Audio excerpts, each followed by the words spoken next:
અને હવે જોઈએ સમાચાર ડાકોરમાં ઠાકોરના દર્શન માટે ભક્તોનો અત્યારે દરિયો ઉમટવાનો છે, જેમાં ફાગણી પૂનમના મેળામાં આ વખતે અંદાજે 25 લાખ શ્રદ્ધાળુઓ રણછોડરાયના દ્વારે પહોંચી જશે। આટલી વિશાળ મેદનીને સંભાળવા માટે પણ ખેડા વહીવટી તંત્ર અત્યારે એલર્ટ મોડ પર આવી ચૂક્યો છે। કલેક્ટરથી લઈ અને પોલીસ વડા સુધીના તમામ ઉચ્ચ અધિકારીઓએ ડાકોરમાં ધામા નાખ્યા છે। ભક્તોને દર્શનમાં કોઈ અગવડ ન પડે અને વ્યવસ્થામાં કોઈ જ ચૂક ન રહી જાય તે માટે જવાબદારીઓનું વિતરણ પણ કરી દેવામાં આવ્યું છે।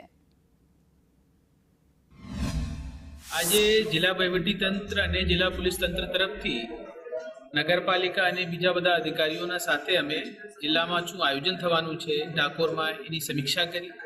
જુદા જુદા જે જવાબદારીઓ છે એ વહેંચવામાં આવી અને આ વખતે યાત્રિકોને કંઈ પણ તકલીફ નહીં થાય, સુરક્ષિત અને સ્વચ્છ રીતે આ સમગ્ર આયોજન સંપન્ન થાય એના અમે આયોજન કર્યા હતા।